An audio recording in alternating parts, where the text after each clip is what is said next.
तो आप सबका स्वागत है इस प्रभुपाद लीलामृत कथा में। तो आप सब परिचित है कि प्रत्येक रविवार को हम प्रभुपाद का लीलामृत पढ़ते हैं, जिसका लेखन प्रभुपाद के जो शिष्य हैं सत्स्वरूप दास गोस्वामी महाराज उन्होंने किया है। उसका अध्याय 11 अध्याय का शीर्षक है स्वप्न साकार हुआ। तो पिछले कई दिनों से आपने श्रवण किया है कि किस प्रकार से श्रील प्रभुपाद जी भागवतम के प्रथम स्कंद के दो जो खंड हैं, दो पुस्तकें हैं, उनको बहुत कष्ट से प्रकाशित किया, धन एकत्रित करके छपाई करके दिल्ली में। और श्रील प्रभुपाद जी तैयार हो रहे थे भागवतम के तीसरे स्कंद की छपाई करने के लिए। तो उसके लिए भी उन्होंने मुंबई का दौरा किया। धन चाहिए था उनको भागवतम के तीसरे स्कंद का प्रिंटिंग करने के लिए। तो ऐसे श्रील प्रभुपाद मुंबई जाते हैं, अलग अलग लोगों से मिलते हैं और उनको पता चलता है कि एक बहुत ही साधु स्वभाव की पुण्यवान महिला है सुमति मोरारजी, जिसने गौड़िया मठ को भी कई बार सहायता की है भगवत सेवा के कार्य में अपने धन का अनुदान प्रदान करके। तो प्रभुपाद जी ने, वो बहुत बड़ी बिजनेसमैन थी, बिजनेस वुमन थी, तो प्रभुपाद ने प्रयास किया उनसे मुलाकात करने का। आपने सुना पहले रविवार में कई पिछले कि किस प्रकार से श्रील प्रभुपाद उनको मिलना चाहते हैं। और मिलने के लिए श्रील प्रभुपाद उनके ऑफिस के सीढ़ियों में बैठते हैं, उनको अलाउ नहीं करते हैं जो चौकीदार है अंदर जाने के लिए। तो सुबह से लेकर शाम तक, जब ऑफिस में वो गई, बाहर जब तक नहीं आए शाम को, तब तक प्रभुपाद जी उसके ऑफिस के सीढ़ियों में बैठे रहे। और जब वो बाहर आई शाम के समय में, ऑफिस से घर जा रही थी, उन्होंने कहा, स्वामी जी आप यहाँ बैठे हो? उन्होंने कहा, मैं आपसे मिलना चाहता हूँ। हाँ, तो मुझे श्रीमद् भागवतम के तीसरे स्कंद का तीसरे खंड का प्रकाशन करना है, आपकी सहायता मुझे आवश्यक है। तो उन्होंने कहा, मैं आपसे कल मिलती हूँ। तो श्रील प्रभुपाद जी दूसरे दिन उनसे मिलते हैं और वो तुरंत तैयार हो जाती हैं कि मैं इस तीसरे खंड के लिए जो भी लक्ष्मी की आवश्यकता है मैं प्रदान करूंगी। और फिर प्रभुपाद जी जल्दी से वृंदावन आते हैं, राधा दामोदर मंदिर में अपना भागवतम के प्रथम स्कंद का तीसरा भाग उसका लेखन करना, उसका एडिटिंग आदि करना, प्रिंटिंग की सारी तैयारियां करते हैं और उसकी छपाई होती है। और फिर से श्रील प्रभुपाद तैयार होते हैं। बल्कि प्रभुपाद को यहाँ भ्रमण करते करते मिस्टर अग्रवाल मिले थे, आगरा वाले या मथुरा वाले। तो उन्होंने कहा कि मेरा बेटा तो अमेरिका में रहता है। इन्होंने कहा, मैं तो जाना चाहता हूं। प्रभुपाद कहते थे, मैं न्यूयॉर्क जाना चाहता था। कभी कभी मेरे स्वप्न में वो न्यूयॉर्क आता था, प्रभुपाद बोलते थे।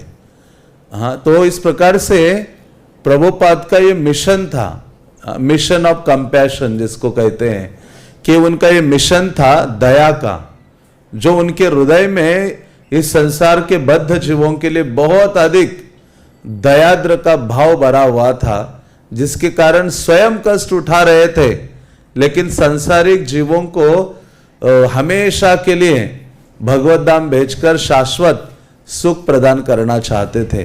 तो प्रभुपाद ने कहा, अरे मैं जाना चाहता हूं, आपके बेटे को बोलो कि मुझे वो वहां से स्पॉन्सरशिप लेटर भेजे जिसके द्वारा मैं अमेरिका जाना चाहूंगा। तो वो जो कई लोगों को बोलते थे, वो जिनका बेटा गोपाल अग्रवाल वहां था अमेरिका में, तो इन्होंने उनको बोला अपने बेटे को। अभी उन बेटा कई बार भेजता था लेटर। उन्होंने कहा, पिताजी कई बार ऐसा बोलते लेकिन आज तक कोई आया नहीं। लेकिन उनको पता नहीं था इस बार एक ऐसा व्यक्तित्व है जो जाएगा ही जाएगा, क्योंकि उनका वो मिशन ही है। तो उन्होंने तो वहां से प्रभुपाद तैयारियां कर रहे थे, पासपोर्ट उनको मिल गया। प्रभुपाद ने पासपोर्ट का एड्रेस, छिपीवाड़ा मंदिर जो है दिल्ली का, उस मंदिर का एड्रेस डाला, अपना नाम डाला, पिता का नाम डाला, उस एड्रेस पर पासपोर्ट बनाया और प्रभुपाद को पासपोर्ट कुछ दिनों में प्राप्त हुआ।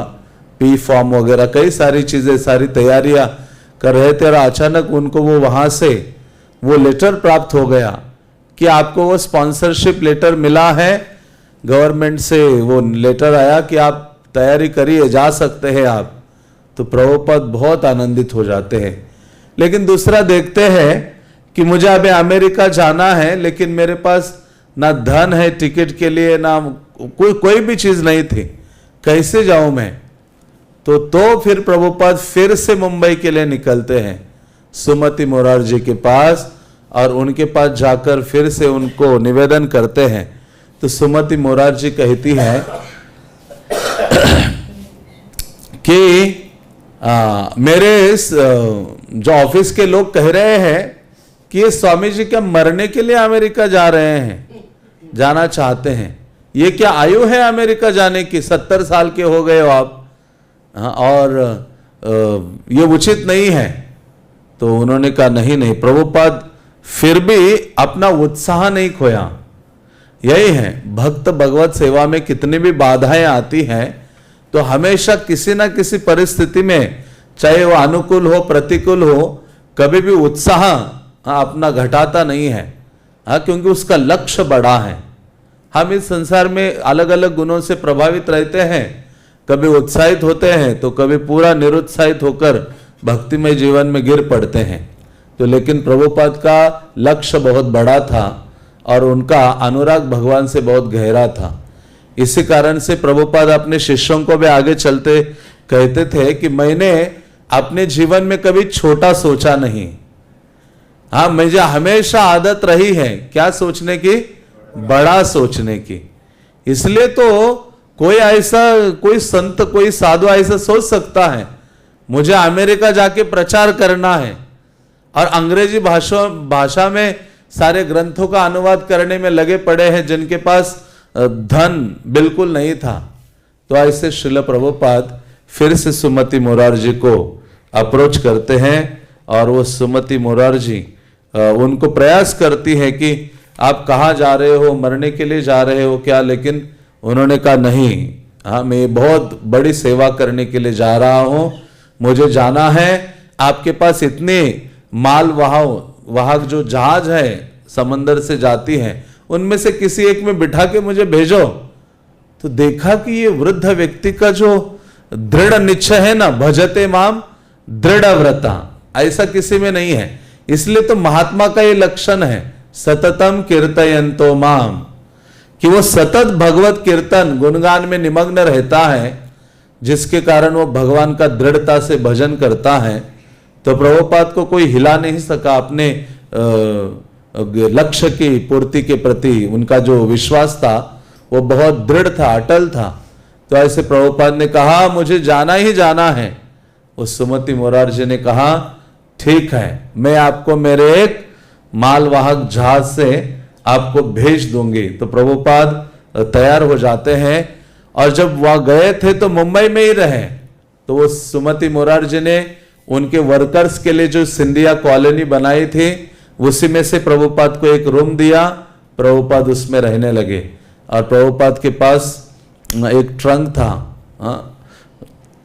जिसका इस्तेमाल करते थे और अपना लेखन का कार्य है वो सब करते थे। और कभी कभी वहां जो लोकल लोग थे उनको भी प्रवचन देते थे। वहां के लोग देखते थे कि ये जो व्यक्ति है हमेशा बिजी दिखाई देता है, कभी ऐसे खाली ने उनको देखा नहीं है। 70 साल आयु हो गई थी प्रभुपाद की, कि हमेशा वो सब कह रहे हैं कि हमने प्रभुपाद जी को जब भी देखा वहां सिंधिया कॉलोनी में मुंबई में सदैव वो हरि नाम ले रहे थे, कभी लेखन कर रहे थे तो गीता भागवत के श्लोकों का उच्चारण कर रहे थे। मतलब हमेशा भगवत सेवा में वो नियुक्त थे। तो असली पहचान होती है हमारी जब हम अकेले होते हैं। हाँ, उस समय हम क्या करते हैं। भक्तों के बीच में तो हम बहुत सद्व्यवहार और सब चीजों में लगे रहते हैं, लेकिन हमारी परीक्षा होती है कि जब हम अकेले होते हैं तब क्या करते हैं एकांत में। तो श्रील प्रभुपाद को देखा गया कि वो निश्चित बहुत तत्पर थे और वहां लोकल जो कुछ लोग थे उनको बुलाते थे घर में, उनको प्रवचन देते थे और हमेशा प्रभुपाद का उत्साह बना हुआ था। और वहाँ एक स्त्री थी मिसेस नागराजन, उन्होंने कहा, स्वामी जी आपके इस कार्य को देखकर तो ऐसे लगता है कि एक दिन निश्चित रूप से आप अपना जो लक्ष्य है उसको प्राप्त करके रहेंगे। हाँ, तो यही है सीक्रेट, रहस्य क्या था, अपने आध्यात्मिक गुरु के प्रति पूर्ण निष्ठा और भगवान के प्रति भी उतनी ही पूर्ण निष्ठा। यही मंत्र है भगवत भक्ति में सफल होने का। यश देवे परा भक्तिर यथे देवे तथा गुरु। जैसे कृष्ण के प्रति स्ट्रांग अनुराग भावना है सेवा की, वैसी ही भावना गुरु के प्रति भी होनी चाहिए। वो आध्यात्मिक जीवन की सफलता का एकमात्र रहस्य है। तो ऐसे श्रील प्रभुपाद वहाँ रहते थे और वहाँ का ये वर्णन हो रहा है। प्रभुपाद मुंबई में है अभी, सिंधिया कॉलोनी में, और वहाँ एक व्यक्ति थे मिस्टर नागराजन, वो भी बोलते हैं, वो कहते हैं, स्वभाव से वे बहुत मिलनसार और सीधे साधे थे। हमारे मित्र उन्हें कुछ रुपए देते तो वो कहते ठीक है, इससे सहायता होगी। वे हमारी कॉलोनी से अंधेरी स्टेशन पैदल जाते थे। 2 किलोमीटर का मार्ग था और वे बिना बस लिए पैदल जाते थे क्योंकि उनके पास पैसे नहीं थे। 2 किलोमीटर का मार्ग आदि प्रतिदिन प्रभुपाद जो भी चला करते थे क्योंकि उनके पास धन नहीं था, लेकिन भगवत सेवा करने की बहुत बड़ी निष्ठा थी। इसलिए कहते हैं कि कृष्ण की सेवा में निष्ठा के साथ कोई व्यक्ति लगता है बिना स्वार्थ आदि के, तो कृष्ण सारी व्यवस्था करते हैं ताकि वो कृष्ण की बहुत अच्छे से सेवा कर सके। तो आगे लिखते हैं, भक्तिवेदांत स्वामी ने माय मिशन मेरा लक्ष्य शीर्षक से एक पन्ना छाप रखा था और वे उसे प्रभावशाली व्यक्तियों को इसलिए दिखाया करते थे कि उनसे उन्हें श्रीमद् भागवत के प्रकाशन के लिए वित्तीय सहायता मिलेगी। उस मुद्रित पन्ने में उनकी ये प्रस्तावना थी कि वर्तमान भौतिकतावादी समाज की बुराइयों को दूर करने के लिए भगवत चेतना ही एकमात्र औषधि है। तो प्रभुपाद ने एक छोटा सा पेज छाप के रखा था, मानो वो जैसे ऐड देते हैं, हम आजकल व्हाट्सएप में कुछ भेजते हैं मैसेज या दिखाते हैं ऐड वगैरह, या छोटा वीडियो बना के दिखाते कि ये हमारा कार्य है, हम यहाँ प्रसाद वितरण कर रहे हैं, आप कुछ डोनेशन दीजिए। तो लेकिन प्रभुपाद ने क्या किया था, एक छोटा सा पेज छाप के रखा था और जिसमें वो बड़े बड़े जो प्रभावशाली व्यक्ति थे, धनी व्यक्ति थे, उनको वो दिखाते थे और भागवत आदि के बारे में उसमें उन्होंने लिखा था। और अलग अलग जो लोग थे बड़े बड़े जिन्होंने उनके ग्रंथों की स्तुति की थी, प्रशंसा की थी, उसका भी उन्होंने उसमें उल्लेख किया था ताकि वो दिखाकर उनसे सहायता वो प्राप्त कर सके कि आगे जो श्रीमद् भागवतम है उसका वो प्रकाशन कर सके। तो प्रभुपाद ने उसमें ये भी लिखा था कि ये भौतिकतावादी जो समाज है इसमें जो जितनी बुराइयां हैं उनको दूर करने के लिए जो सबसे बड़ा साधन है वो है भगवत चेतना लाना समाज के अंदर। जैसे पिछली बार हमने इसमें पढ़ा था कि प्रभुपाद लिखते हैं कि भ्रष्टाचार कदापि खत्म नहीं हो सकता जब तक संसार में ये 4 चीजें बनी रहेगी जो हम पालन करते हैं, अवैध संग नहीं, मांसाहार नहीं, नशा नहीं आदि। तो प्रभुपाद ने कहा उसी प्रकार से संसार तो बुराइयों से भरा पड़ा है, कले दोषोर निधि राजन, कलयुग तो सारे दोषों से भरा पड़ा है, लेकिन उसमें एकमात्र औषधि है भगवान की चेतना, कृष्ण भावना। ये कृष्ण भगवत चेतना को प्रभुपाद ने नाम क्या दिया है, कृष्ण भावना दिया है, और आपने आंदोलन का नाम भी वही रखा। तो प्रभुपाद ने कहा यही एकमात्र औषधि है। यदि समाज का सुधार होना है तो लोगों की चेतना को सुधार करना होगा।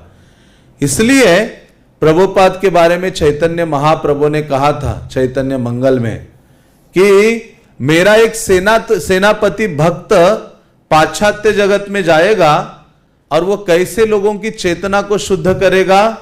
संकीर्तन खड़ग लैया हाथे, उसके हाथ में तलवार होगी और वो तलवार संकीर्तन की होगी। हाँ, उसके द्वारा वो लोगों की चेतना को शुद्ध करेगा। तो इसलिए सारी जो समस्या है हमारे भौतिक जीवन की, या पुनरपि जननम पुनरपि मरणम, वो केवल हमारी चेतना के कारण है। इसलिए पूरा जो जीवन का सारा प्रयास, सारी जो भी उपलब्धियां हैं, सारी योग्यताएं हैं, उन सबको लगाना चाहिए अपनी चेतना को शुद्ध करने के लिए।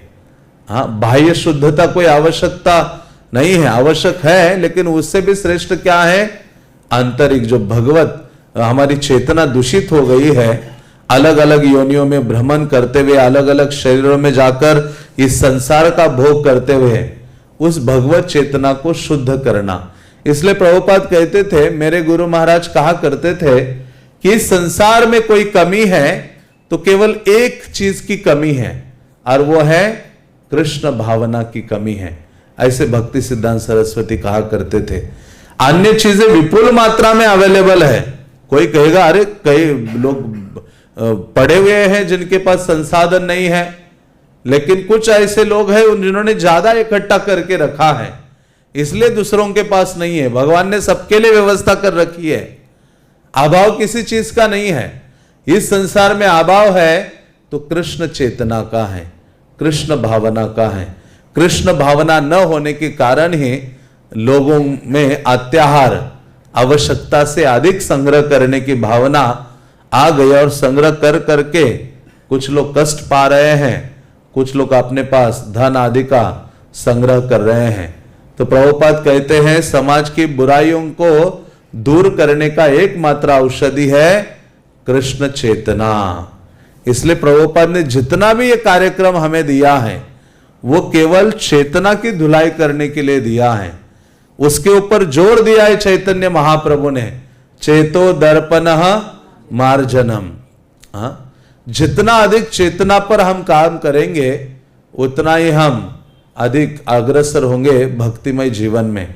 इसलिए सुबह से ही ये सफाई शुरू हो जाती है, ब्रह्म मुहूर्त में उठने से। इसलिए प्रभुपाद कहते थे जो व्यक्ति सुबह उठता नहीं है ब्रह्म मुहूर्त में, उठना सीख नहीं रहा है, तो ऐसा व्यक्ति आध्यात्मिक जीवन में आगे नहीं बढ़ सकता।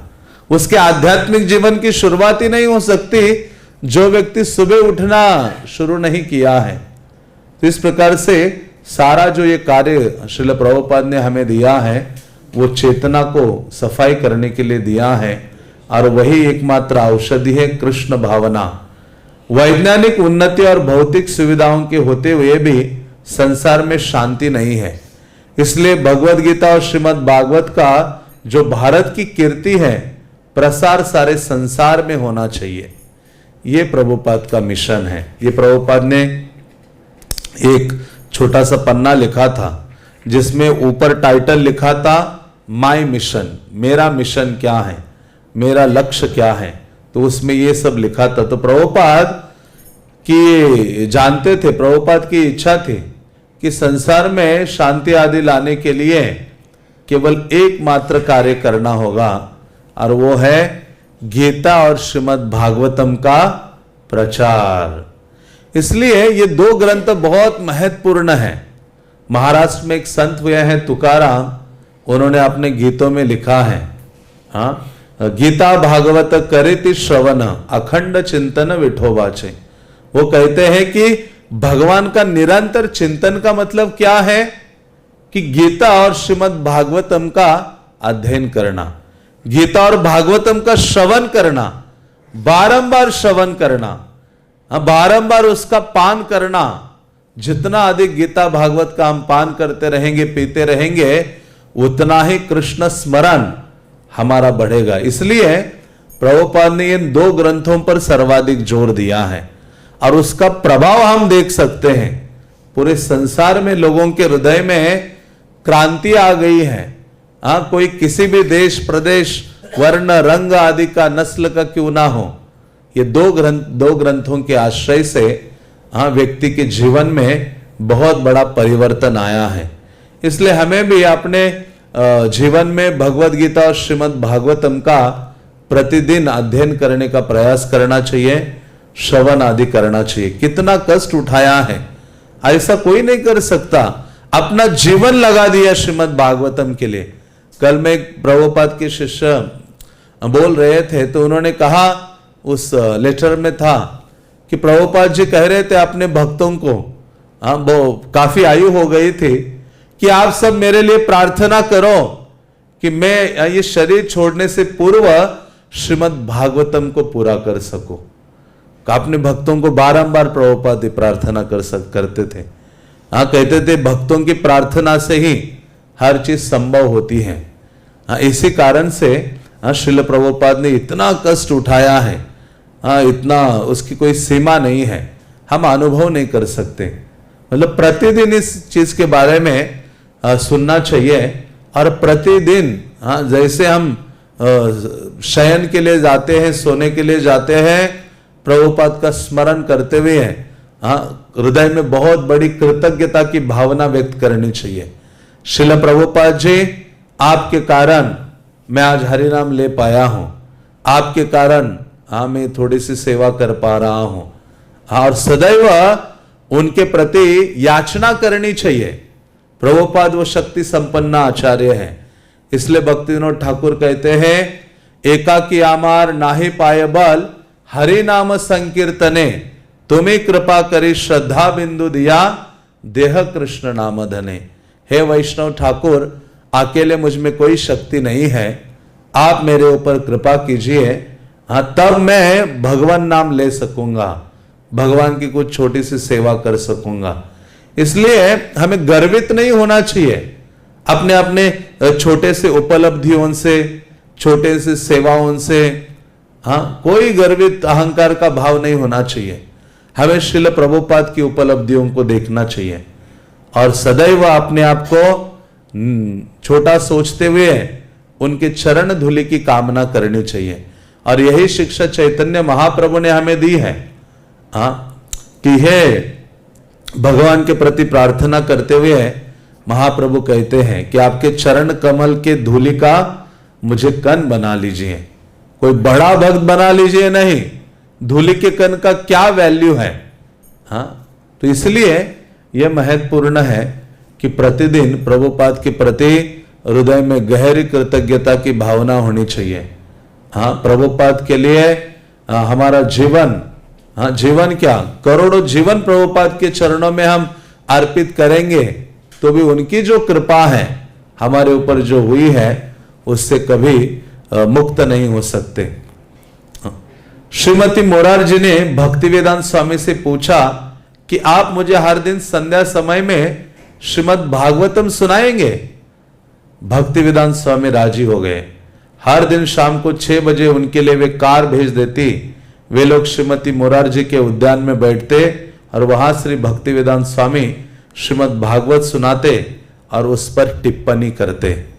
तो प्रभुपाद जो भी अपॉर्चुनिटी, अवसर उनको मिलता था भगवान का गुणगान करने का, उससे कभी पीछे नहीं हटते थे। जैसे वहां मुंबई में रहे भी सिंधिया कॉलोनी में, उस श्रीमती मोरारजी ने जो स्थान दिया था, तो वो कॉलोनी में जो वहां के मुखिया थे, वो पति पत्नी प्रभुपाद को बुलाते थे कि आकर हमारे घर में थोड़ा सा कथा कीर्तन कीजिए। प्रभुपाद तुरंत पहुंचते थे और 4-5 लोग होते थे सुनने के लिए, बस